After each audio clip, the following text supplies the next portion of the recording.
No, listen. Yeah. Nana, listen. The women should listen. Share. Monsignor Memma, a year be.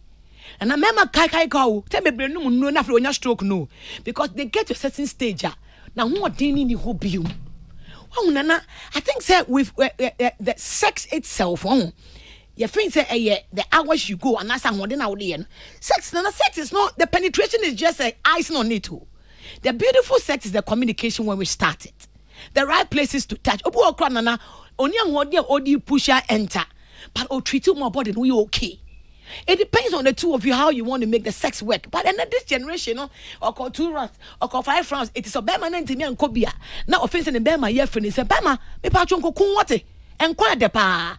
Or maybe 1 month and then an whole day, or to me go 30 minutes, or to me go 40 minutes in a whole day. But I'm sabbish, and yes, I crack on say, and you for day, baby, never bema who do. You for dear. And I young kwana or in bebreno, you need to move a man sex level you good manage his diet. What he can drink and what he can't drink. She be man age all common and you know what's so consuming in the so person that who didn't not such a who obano be a doctor for your husband. Oba penesodia be a doctor. The time he has to eat, the things you recommend for him to eat, the other natural thing, the cucumbers you can blend, the gingers you can blend, the beetroot you can blend for him, and naturally he keeps fit every time. Well, normally peace is what the sex life becomes good. Penetration is not all about the sex, so it can be icing, but then peace of mind makes love making good. What would see me? Petty reasons, my dear. It's not about your husband, it's about you. Putting value on yourself. Placing value on your body as a woman. This is a temple. Your body is a temple. Make it sacred. Forget about the petty issues and sit and see whether you can deal with it and solve it. That's the way I am saying. And on you say, and then on my feel it, orgasm. Say papa orgasm and mouth and my hand almost 80% that you know what orgasm is all about. Because you sabi a man baby giddy kwa wheezy. Get this out of where get this out of the who now man so that what do you what boa or also what no orgasm. But those that gives orgasm we are slow. Orgasm no pre on maduma yet to pre ne ho na gaga fo no o kopa ne ho fifresa wanye hu why press up no press wanye hu if you frat no be say hey me bo aduma unya nya oba be kan do kra kire. It's not giddy and pre. No boy, you man, bonny bonko. No do baby a walk. Now, bad town, do say, papa. I mean, why ya juma? Messra moka. Messra can yenshia, yenima yenshia, and by Ajima mega guy. Then a ban and trust them. Africans don't communicate sex. Ya faria home. Miko came, we could say, it's a matron proud of chi. I said, was Surabama. Now you don't show them, I want to be Suramau. When they didn't come be, that done a hunch now. Change movie. Near would ye be ye, near corny slow, young corny giddy, young corny slow, and house no, now better D or 5 minutes to pour Juma. How you communicate is important. Miss Rao, who could you find it here? Who say, wow, advise yourself. Maybe your mama baby vite, I want the drops near one is syrup. Yet there's a summer friend when no man qualani be numb. A build a strong immune system, mamma friend moment in a year, a baby vite. Pebi ebebo banum lumitras malaria drew suspension e nkwadaa dia na tablet empany for dia malaria ekum entinso so ne so pebi nkwadaa ne dia no flavors no eboa ma ne nom ye wo momre pa etia no wa testing so ehun so malaria positive and sana the lumitras be mana wa manom trazol 400 albendazole. It means no. Eti pebi na fa hwen wo ho. Enure ni no papa bebre. E na free farmer trust ebusuano emu. E wo pharmacy ne chemical stores. Etufo be free 0561 08 8666 0561 08 8666 and 0561 08 8663. Mama APC African farmer stubborn penny ajiji wonya binom ya kebeko edro bi African farmer tried and tested numbi ebebo wonnom na enu achi oya ne bako anipedua ne se ko na ko hu doctor MTN Ghana ha se bebia wo bi MTN wo ho eti muani na ho azanfo no susu akura na se wo mo wo ho eti muani da ho ebi cry so mu gugu prison no me sister ni eti yes eti muani na ho na umomo pin and fam obi send this scan says here obi discover to account me wrong enti bo pin na ya omoboa shine your eye. And you may hear sponsors. You're talking about Peace FM. Kwabna, ana ma hwe odin wompa base menum nie. Wonti wo ho, wonti tintesuo. Wo so a wonkyere sa obosof no. Se na de ye me ni nyina na ye nsonsono. Nsonsono. Nsonsono de se na dura ne trouser 400 albendazole. The tablet ni nsuo. Ampa unimaduro no, eno ana agi mi yo. Na de da wo ho ne se, enwu hia se obedi ade dokodoko bia. Ansa no anom trouser 400 albendazole. Ne tablet ana se ni nsuo. Na ubetimi anom ne tem bia anso. Enya na dwonko a. Enti me de bi mpa me fio. Me ni mabusua de. Trouser 400 albendazole. The tablet ene ni nsuo. Eno ana ye de kumonsonsono. Me say, me pa bi nso maamro. Wo benya bi e wo pharmacy ene drugstores mu. Atufo nko Pharmatras Limited. Fra 0561088663 ana 0561088666. Kai say, edro yi enya mankwada woni mrumfie mienu ene apemfo. Trouser 400 your family's dewelma. Enkratu Food and Drugs Authority agiatum. Hello, Pacho, my name is John Okuma Nkase. Pacho ein. Aha. Ya from Philip, na me frɛ fi MTN. Se sia na ehunu se obi ama no sika. Na ye behia se obɛbɔ wo pin number no. Na boa me yetumi de sika na to account no mu. Eni aveba. Share or dada wo. Ensi da se MTN baby sa o se fa mo pin emo mu. Nye tie biara en fa mo pin enchiro biara da. Sa wadwene mu ntene wa. Emre bia hwe number e frɛ won. MTN the number ba ko pɛ na esi wa. Omo de be frɛ wo. Eye 0244 300,000. Show mo so yi. We are good together everywhere you go. Said you bet me a check in a farmer APC in Sunti, and why yen sakuma. Uti paiwa. Fakina farmer Akuma APC. Kake hawa. Akuma APC. Sisiarie. What person no mpemu na ya? Fever anawona ya. Emubia kina farmer Akuma APC ebeye firi ho. Nemum na nuachi na enkoi dia kuhu doctor kina farmer Akuma APC eyema obia ya wadi emfie dunsia 16 years dekro. Peace FM. Yada se yepon ewi Dr. Mrs. Beatrice Afiade ma ha mpacho he na wo hye. I hope Sarah dey adom ho ye. Ewi de ye nchia me hu breast breast cancer awareness wo de namusa Nyankopon hiraw. Ewi Ben o UK ma ha o ene memboko de Raf bibia boko nyame adom china ye Raf ba God will Kofi Pamford awoda God will ya mautrin kwa why in advance Nyankopon onhira we free papa Raf ho anyone tisa e wo Peace FM ha sei enyina ebuza for ye pon Rabbi me pacho yempon no matter the circumstance obi wo mtuno for yempon you no matter the circumstance a wo mu no me de bia meka se ehun nimde ni wadwene mu a ehun nimde wo bi adwene mu enti entenase na nkase solution ni ho solution wo ho hwehwe na onsabeka me yobia menje excuses ntum bebre yes there will always be an answer. Una wunia, there will always sheshe anumwai. Saana mekane imwai upa ubenya. Woman of value. And I de mekane oba wufa ukuna chitie me twaso. Why? Mame. Twaso. I think say why you be here. Me nim reason I would ye de. But me sell my power cho say emfa so be any so. And we here twaso. So what face say eye wo den seek for help. Na ye metena ha emejaju obi a ye okom ne yete ase na mo kwan wo ho a ebeboa odachi. Na sabe me ma mutie mi a ebra wo ho ode ne ye careful o na oba na ohu ya ode ne fam no ebedum bebu be emre.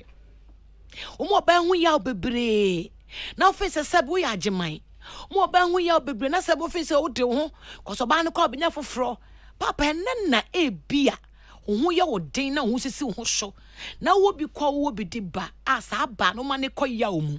The pain you are building in that woman will become the venom of tomorrow. It will kill you.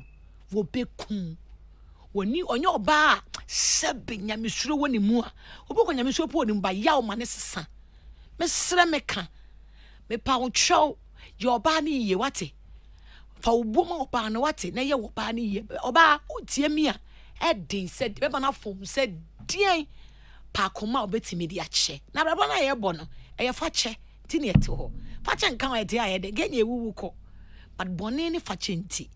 De wa ya na aye twa so. Ya mi hira. Woman of value see the way na aye twa so. Ya mi hira. No krane say sa wonim wo botaye pa e wa brabo mu a. Wo ma onipa enyeje wo konsohwem enso hwebeba na enso wo ma onipa enyeje wo enko oseye emu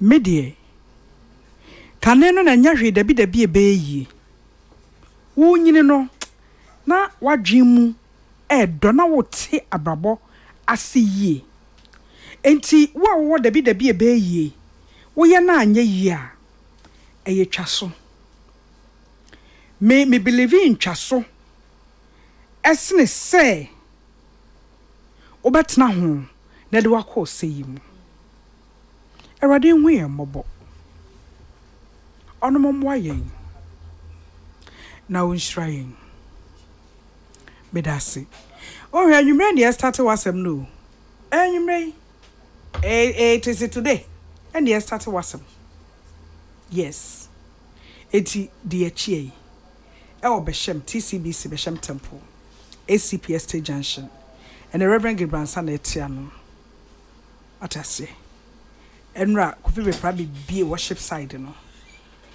eti eye wasem case close erade nhraw e kan mu bi nyansa yemi se rade wode makwa ya na ahohra bia eni akiri Peter Square Pretty Joyce Michael Jerusalem Arafat Sika Eyim Ena Akosia Sapon Won hihye dwuma ma me Rabbi Samuel Odamiansa Efitiamu futufo oye marriage clinic CEO oye agripreneur ope gari ho no eye cripsy eye guy woman of value the Charlotte effect what do you say the Charlotte effect woman of value the real woman in me oba ebe ka yen ho emi edi nkomo kela bobo ni odi ankan kwa me boa e na eto aso meeting nana ya Konadu Christ ama efide we menom ye be hia so kwada but for now yankopon onka yen ho na wo hu ye mobo makram